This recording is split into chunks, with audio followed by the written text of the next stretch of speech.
Be honest. You saw that Guardians lineup on Thursday afternoon. You thought, hangover lineup, except there hasn't been a whole lot of partying this year. Heck, some of the guys in the lineup probably are barely old enough to even party. And instead, the Guardians turned that into their best offensive output all year, which really says none of us know baseball as much as we think we do sometimes. You are Locked On Guardians, your daily podcast on the Cleveland Guardians, part of the Locked On Podcast Network, your team every day.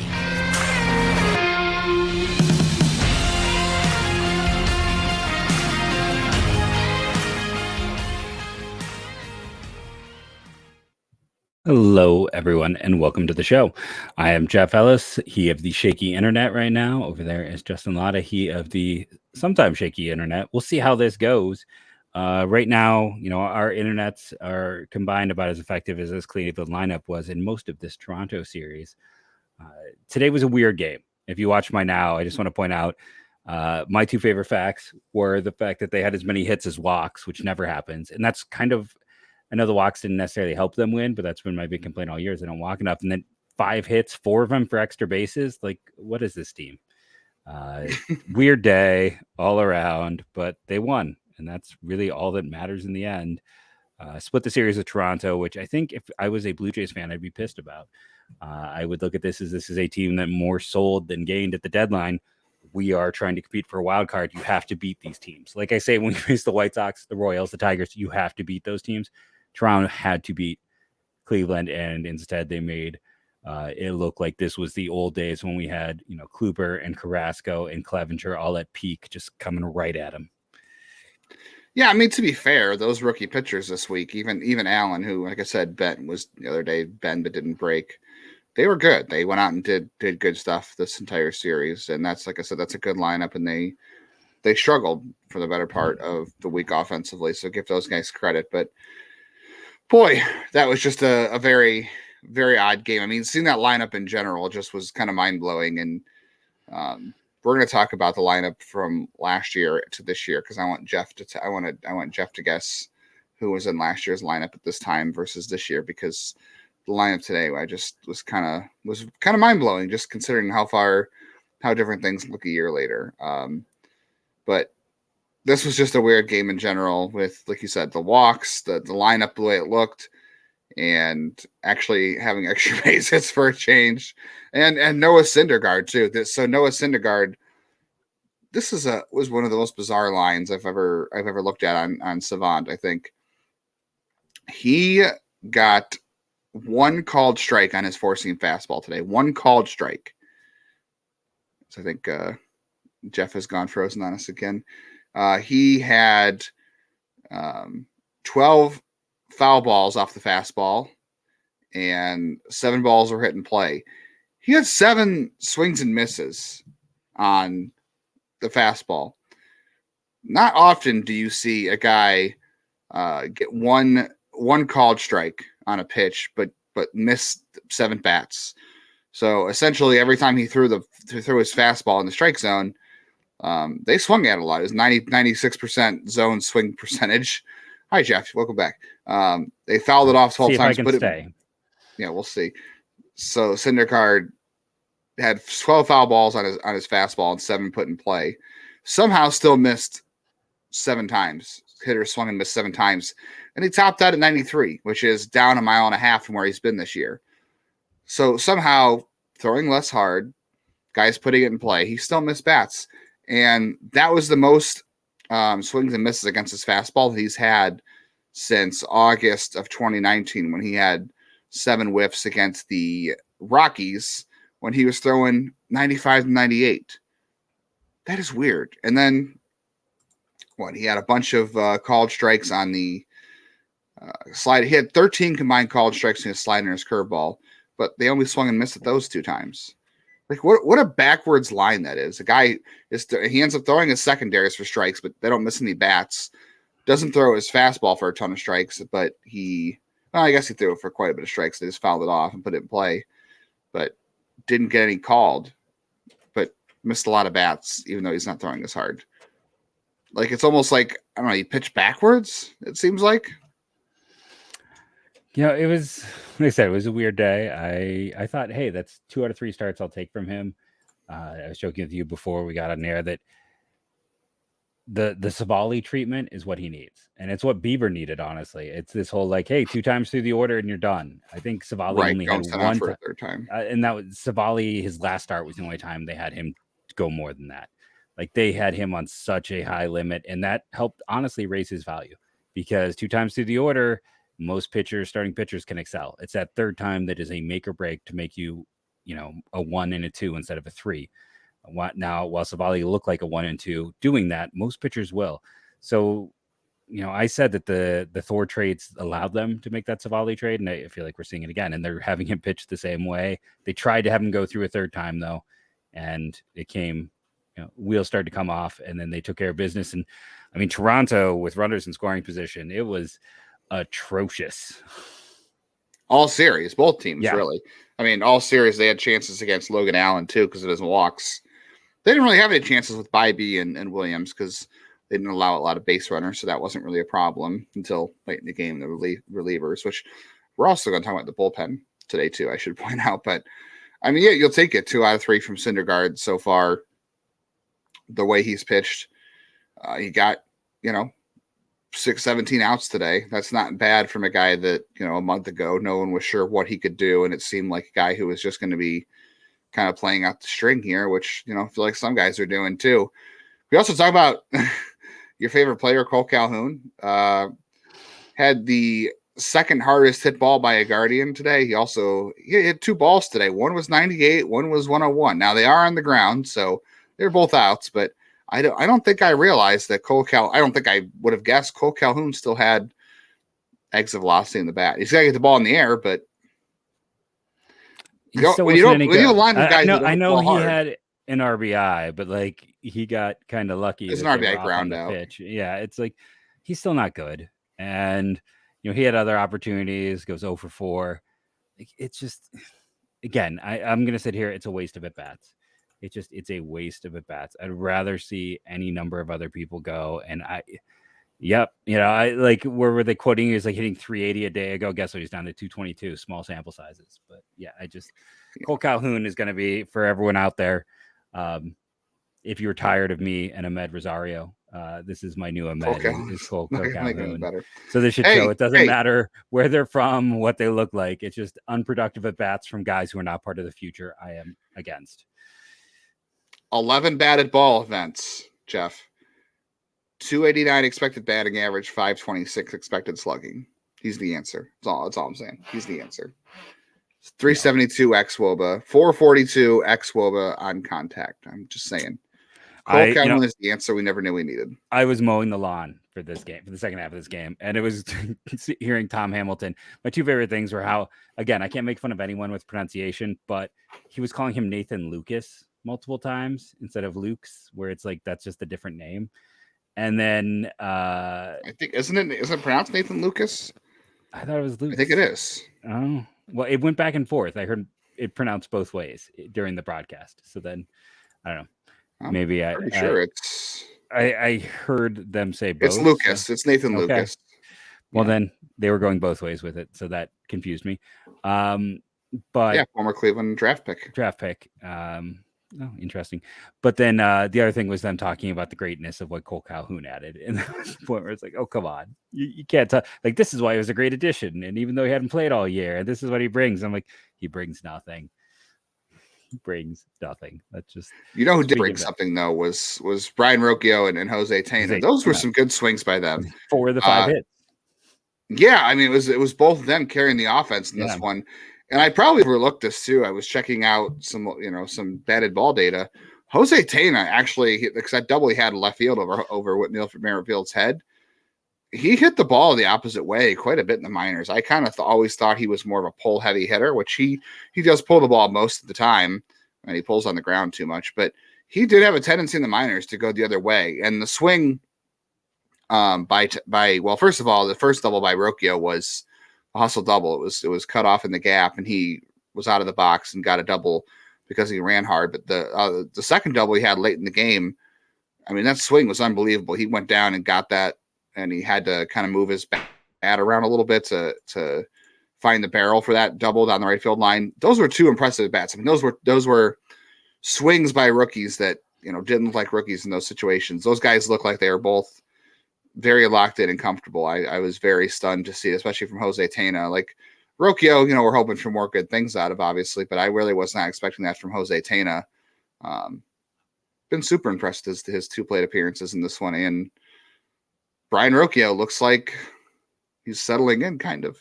Yeah, I was trying to figure out what is a good comp on him, and I don't know if I really have one quite yet with him. Just because what he does is he's an old school player. It's like the comp on him is kind of like what I expected Lindor to be without the defense when he came up with his pro. I did not expect Francisco Lindor to ever get to 30 home runs. I'll just be honest about that. Nobody did. But it's like, could I'm gonna get myself in trouble with this. It's like, could he be like Marcus Semien-esque? I know he also had a big home run year in there, or 2 of them, but it's like Marcus Semien for a lot of power in his career. I don't know about that. I know he had 2 big years, but he's only had 2 years over 30. But it's like I could see Rocchio occasionally getting to 20 home runs. With a whole mess of doubles, something in between, gets on base, good contact. He's not necessarily a star ceiling, but like I don't know. There's a lot to like in the overall profile. It's hard. It's an old school profile, so that's why they love it to death, right? It's not what we see in baseball nowadays. As long as you don't hit the ball over the wall, you got to keep it in the ballpark. That's what they like. Is he Whit Merrifield? Is that it? Is the guy I'm looking for as a comp the guy who played on the other side of the diamond? I hate Whit Merrifield, so you're just going to enrage me more. But I mean, I think that might be actually a pretty solid offensive comp if things break right. We're gonna have Jeff play a game here after we come back. I'm not even getting to that game anymore. I'm not. You said Whit Merrifield. That's the end of it for me. So we're gonna come back and we're gonna play a quick game.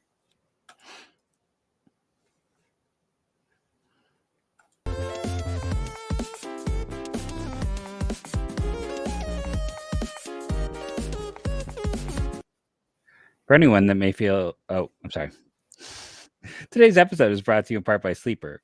Want the chance to win more money with less picks? Head to Sleeper, where you can win up to 100 times your money on just 2 or more fantasy baseball picks. Sleeper is now offering up to 100 times payout for an up to 8 pick contest. Choose as many as 8 players you like. Pick more or less on your favorite baseball stats like home runs, strikeouts, hits, and more. Get your picks right, and you could win big. Think Jose Ramirez is going to bang, smash more on home runs. Think that Tanner Bybee's going to K a bunch of guys, smash more on strikeouts. Entries can be made 30 seconds or less. It's that easy. They also have safe and fast withdrawals. Use the promo code Locked On. You'll get $100 match on your first, up to $100 match on your first deposit. Terms and conditions apply. See Sleeper's terms of use for details. Currently operational in over 30 states. Check out Sleeper today.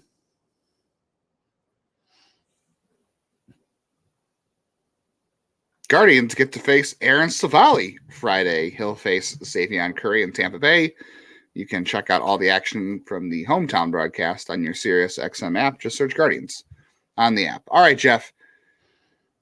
We saw the lineup today, and I was kind of I don't know, it kind of knocked me off my feet for a second looking at this lineup because I'm like, this is a lineup that this team surely did not envision running out on August 10th of this year after August 10th of last year.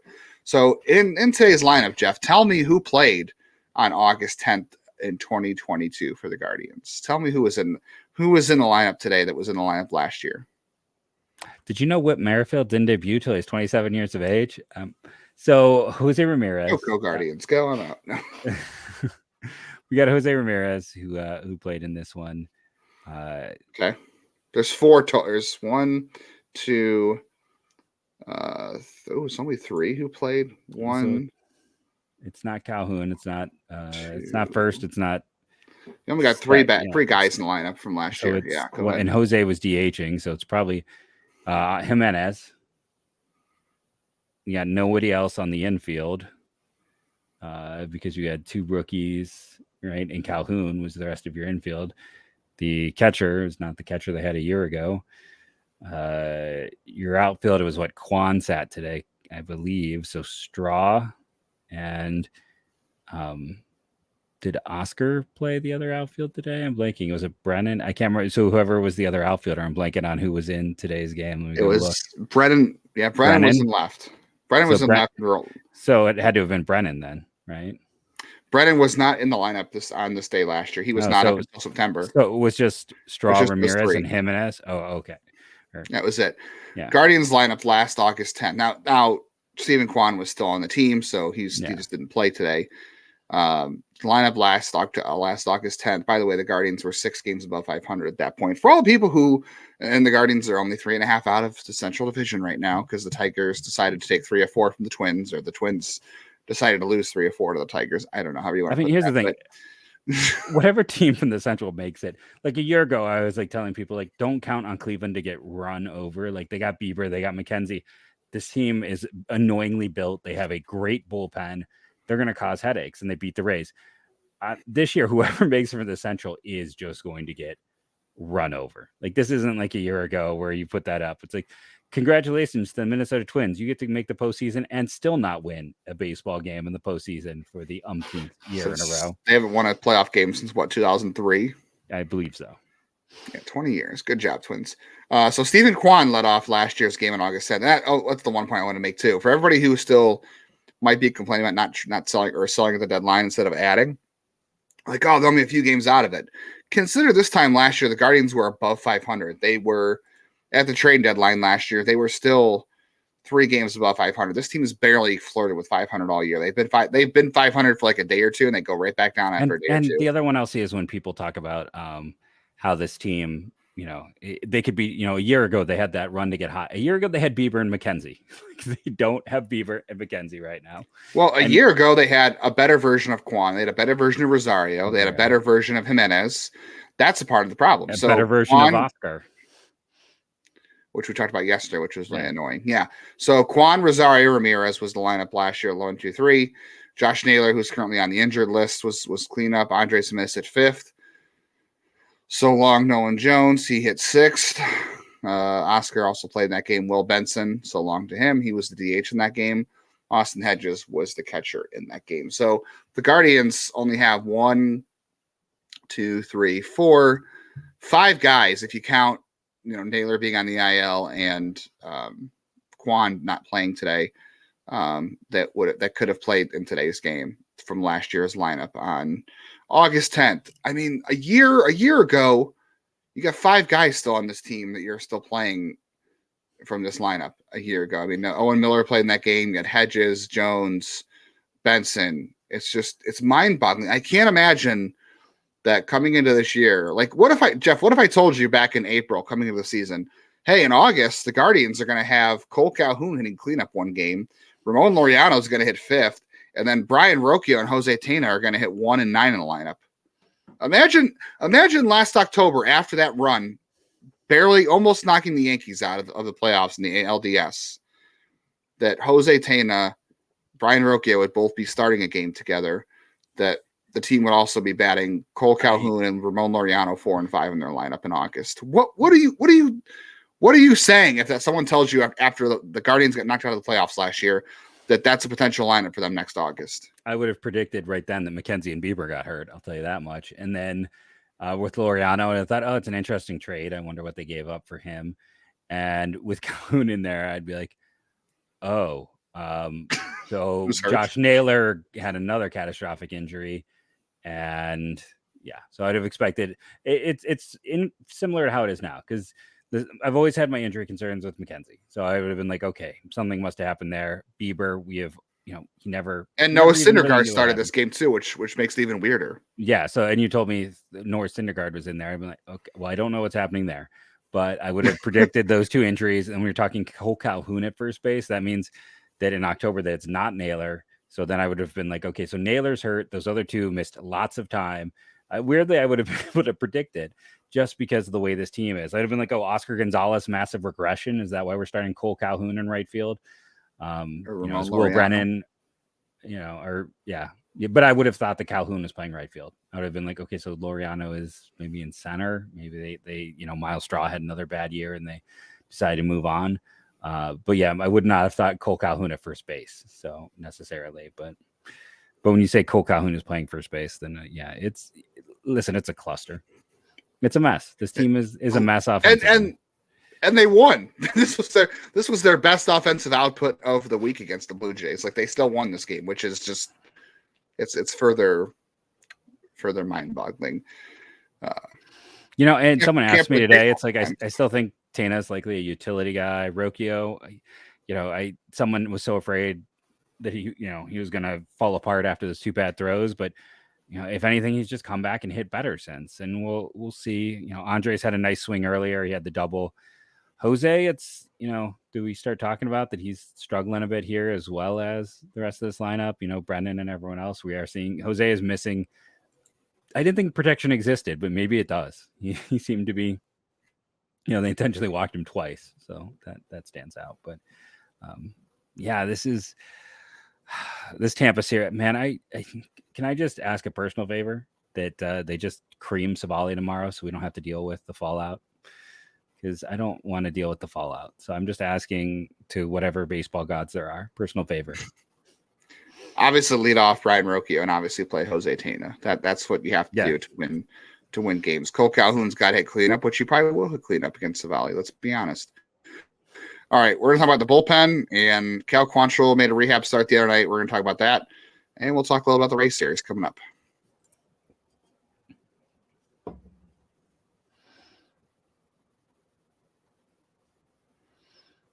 Guardians Rays, 7 o'clock Friday night in Tampa. You can catch that action. I'm sorry, it's 6:40, not 7 o'clock. It is 6:40.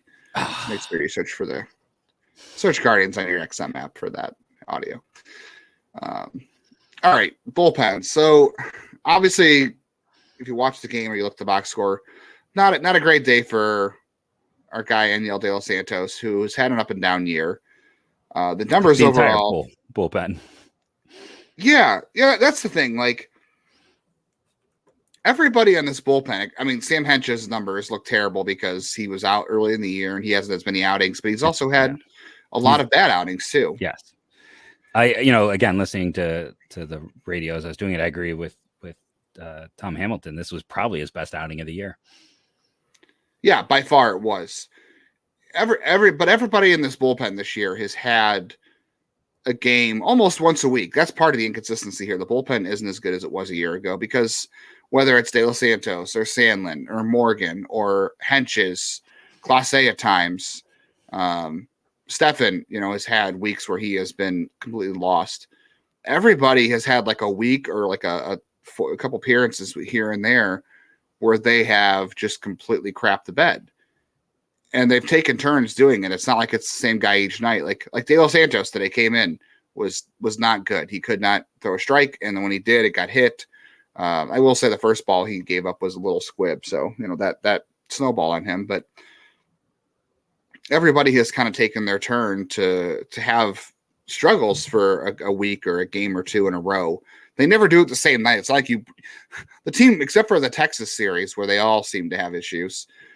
Every night they've run somebody out, and it's like one guy is terrible and the next 3 guys are great, or the first 3 guys are great and the last guy is terrible, whoever it is.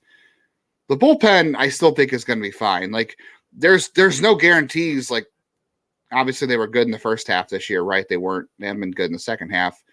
There's no guarantees that any of these guys repeat the performance next year outside of Clase. They're still 4th in baseball in bullpen ERA. Yeah, what's their second half ERA? What is their second half ERA? I'll pull that up in a second. But I mean, they're still the interesting thing though with this bullpen is what they don't do is they don't miss bats, and that's Enyel doesn't either. They're currently 10th, 9th, tied with the Padres for 9th worst with San Diego and Detroit for K rate. Like they just don't miss bats, and that's part of the issue. That's where they missed the 99 of old. Like, he was someone who helped do that. Now it's well, I mean, De Los Santos last year was 83rd in the 83rd percentile in strikeout rate. He was 79th percentile in whiff rate. So he missed bats a year ago. Like, he's not as good as he was a year ago, but I also would not move on from him. Like, I know I saw someone on Twitter saying like a month ago everyone would DFA Trevor Stephan. They were mad about Trevor Stephan saying like the contract they gave him. Those guys are so cheap in terms of the relief and what they're doing, and it's not going to be this bad again next year. The bullpen, I think, still 9th in FIP if you want to look at predictive stats. Like, it's a top 10 bullpen. It just so I mean, Stefan had to grind through 24 pitches to get 2 outs today.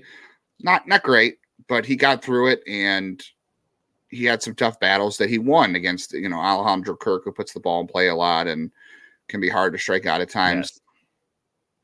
Yes. And he got maybe won a little bit of a gift against George Springer, who also is hard to strike out at times, even though it was a close call. But, bullpens are so volatile year to year. And again, these guys could all come back next year and be even worse. They could, but they could also come back and be better. And they're still, De Los Santos costs almost nothing. Trevor Stephan, in terms of what he can do for you, costs almost nothing compared to what is out there in the market. There's no reason to give up on these guys because of, a couple of bad outings. And yes, they've been kind of, each guy has had their hiccups all year. But overall, you have to come back with a lot of these guys next year. Yeah, 9th worst since July 1st, to give you that second half data you asked for. Middle of the pack in FIP, though. So again, 15th, literally middle of the pack.